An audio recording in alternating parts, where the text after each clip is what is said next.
एक छोटी सी कहानी, सपनों का घर।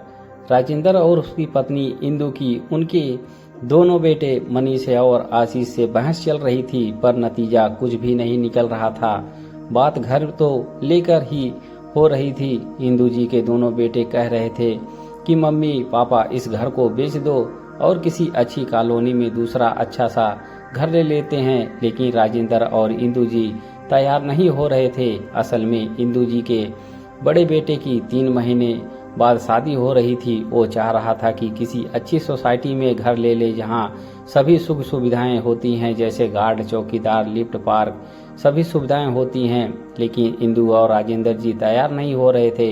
राजेंद्र जी की 2-3 बार मना करने के बाद चुप हो गए, लेकिन इंदु अपनी बात पर अड़ी रही कि मकान नहीं बेचेंगे।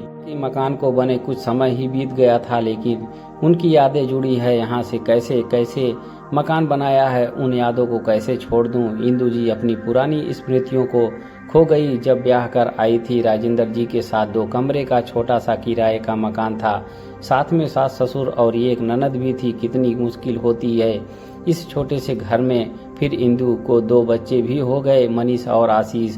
परिवार बढ़ रहा था और परिवार बढ़ता ही जा रहा था। जगह छोटी पड़ती जा रही थी, लेकिन इतने पैसे नहीं थे कि बड़ा सा घर लिया जा सके, और ऊपर से हर 3 साल में घर बदलना और किराए बढ़ाना। फिर बहन की शादी भी करनी थी, तो अपना घर मकान संभव नहीं हो पा रहा था। सारी जिम्मेदारी यूं ही पूरा करते करते घर का सपना ही रह गया। इंदु अपने परिवार में एक भाई बहन थे।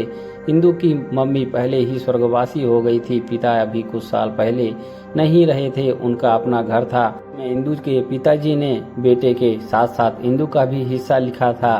फिर भाई ने ईमानदारी से बहन का हिस्सा दे दिया। एक बार में अच्छी रकम मिल जाने से इंदु को अपने घर का सपना सच होता नजर आया, और फिर प्लानिंग करके इंदु और राजेंद्र जी ने अपना एक छोटा सा आशियाना बनवा लिया था।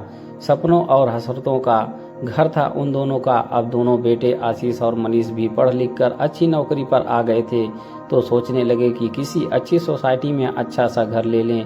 लेकिन इंदु जी बिल्कुल तैयार नहीं थी। कैसे एक एक ईंट इस घर में लगाई थी मैं ही जानती हूँ। इंदु जी का कहना था कि इतने समय से यहाँ रह रही हूँ, अच्छा लगने लगा है। अब नई कॉलोनी में कोई किसी को जानता नहीं, सब कुछ पास में है। बाजार, अस्पताल, सोसाइटी में सब दूर दूर होते हैं। तुम लोग बाहर रहते हो, लेकिन तुम लोग समझते नहीं हो।